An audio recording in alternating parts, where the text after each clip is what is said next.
How's everybody doing today? It is February 20th, but when this goes out, it probably will be posted on the 21st.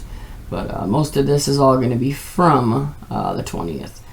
Let's get into this real quick. First thing though, if you have not subscribed to my backups, please go and do so. Here on YouTube is ErikSeesAll 2, that's the number 2. And then over on BitChute, it is ErikSeesAll, the same as it is right here on the main channel. So please pause this video, go do that really quick because these channels could be gone anytime. So get over there and do that while you can. But let's get into this, okay? This is coming 7 hours ago. It says, Texas dangerous week in the dark is a wake-up call for the country's infrastructure.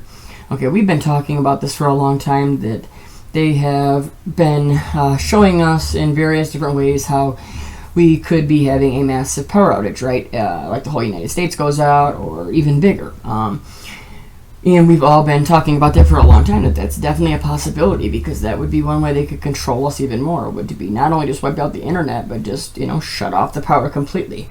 And instead of them just, turning it off and everybody knowing they did it, they can use these types of storms, or, they'll blame it on something else, an EMP or something like that. But they're being able to just use these so-called natural disasters, which it's not, it's weather warfare, and that's exactly what's going on.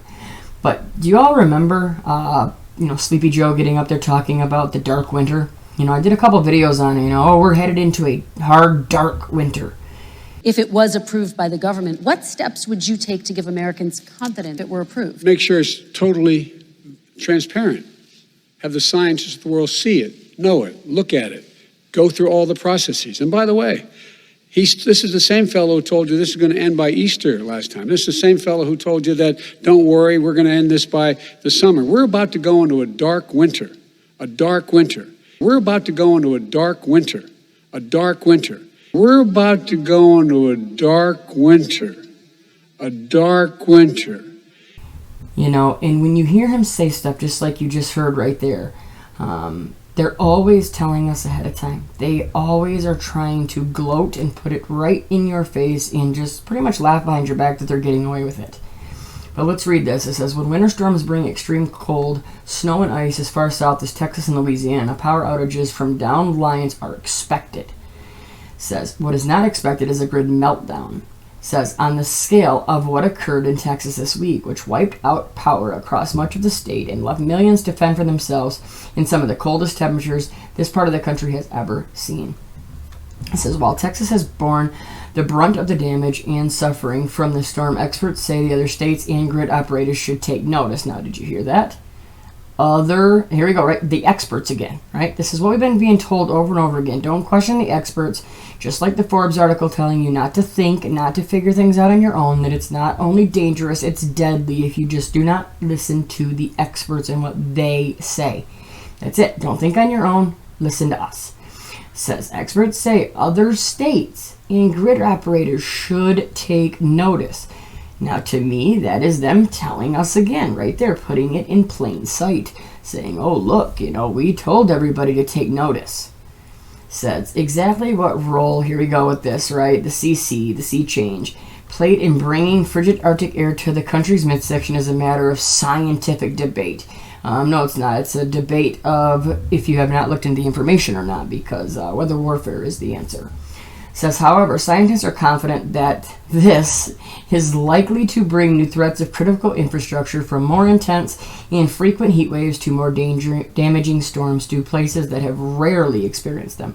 So they're telling everybody. This is just pushing more fear, nonstop down your throat every single day. Okay? And, kind of funny with this word right here, or this, those two words. Do you remember, you go all the way back to Al Gore, remember? In the year, I don't know, it was 2015 or 2018 or something, we would never see snow again. Remember all the things that he claimed back then? Well, it kind of crazy, but now they're going to bring it back up again, and we're going to go through this all again. They do this all the time. Rinse and repeat, right? Order out of chaos. It says, and the changes that humans have inflicted on the climate mean that the weather patterns we've experienced in the past will have less bearing on the types of conditions we can expect in the future. They're saying that, the changes that we have made that we have inflicted on the climate mean that weather patterns we've experienced in the past will have less bearing on the types of conditions we can expect in the future. Yeah, well, there's a little bit of truth there, but that's because the ones that are causing this are the ones pushing weather warfare and controlling the weather. It says the more we force the climate away from what it's been for much of the last 10,000 years, the more likely we are to have surprises come up. This scientist said at a Breakthrough Institute in California-based environmental think tank. Think tank, right? Preparing for this curveballs will be difficult and expensive. Who else? Experts say.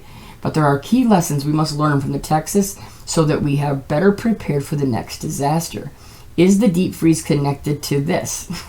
The jury is still out. There is abundant scientific evidence that this CC is making heat waves hotter and longer lasting across the globe. No, weather warfare, WW instead of CC, right? It says, but this is also increasing the odds that frigid air masses like the one that swept over much of the United States this week can escape from the Arctic and settle over the lower latitudes. One question. Scientists aren't sure yet, of course, right? How convenient. Same thing with the virus. Oh, it's so unknown, etc., etc. Central to this theory in the Arctic is the Arctic, which is warming more than twice as fast as the rest of the planet. But despite the Arctic's rapid thaw, it is still much colder than the rest of the planet.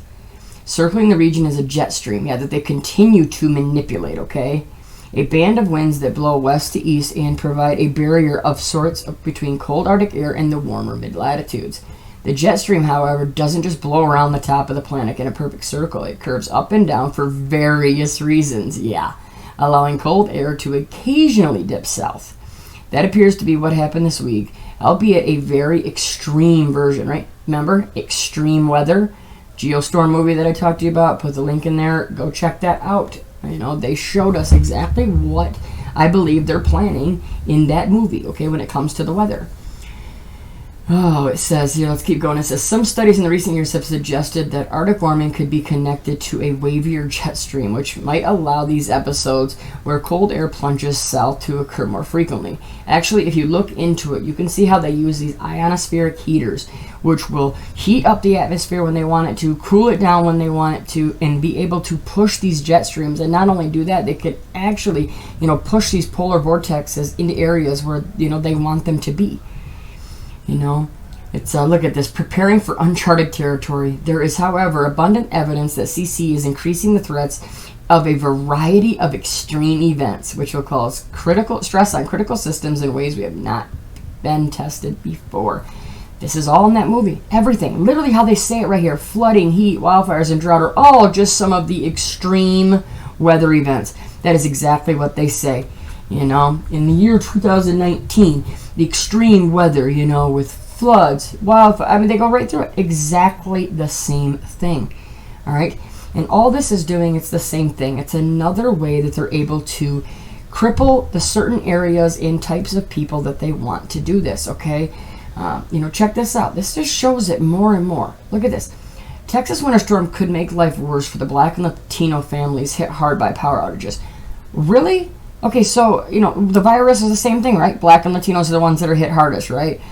Do you see a connection here? Do you see the writing on the wall that maybe these are just targeted? And they're not the only ones. There's tons of different targeted, your poverty in general, your elderly, etc., etc. Okay? But my point is you see these repetitive scenarios that pop up and they say, oh, look, it's hitting these areas, harder. It's just like with the virus. But, it's, it's none of their control, right? It just happens to be that way always, right? It's just crazy. It really, really is. And we just have to continue to put information on this and not allow everybody to just think that this is natural, okay? And because it's not, okay? Because look at this. As millions of Texans grapple with the aftermath of a deadly winter storm, people of color and low-income communities who were disproportionately affected by the blackouts and burst pipes could now face the hardest journey to recover. What else? Experts say. All right, this is so obvious, okay, to me. I will leave the links in the description. I want to keep this short. I want to get this out to you, but Go and read the rest of this article if you would like to, because it just shows over and over again how they are coming after and attacking the same groups of people, types of people, groups of people, etc., etc. Okay, everybody, stay strong, stay safe, continue to pray for everyone that's being affected by these storms, and not only that, please pray for everyone that your loved ones, your friends, your family, everything, because there's so much going on right now, and we need prayer now more than ever. We need a bunch of people out here praying as much as they can, because, this is a battle of good and evil, and we know who wins in the end, but we may be able to save a few more if you can continue to pray and spread the truth, okay? I love you all. Stay safe. Remember, no fear, no panic. Protect your family at all costs. We'll talk to you soon. God bless.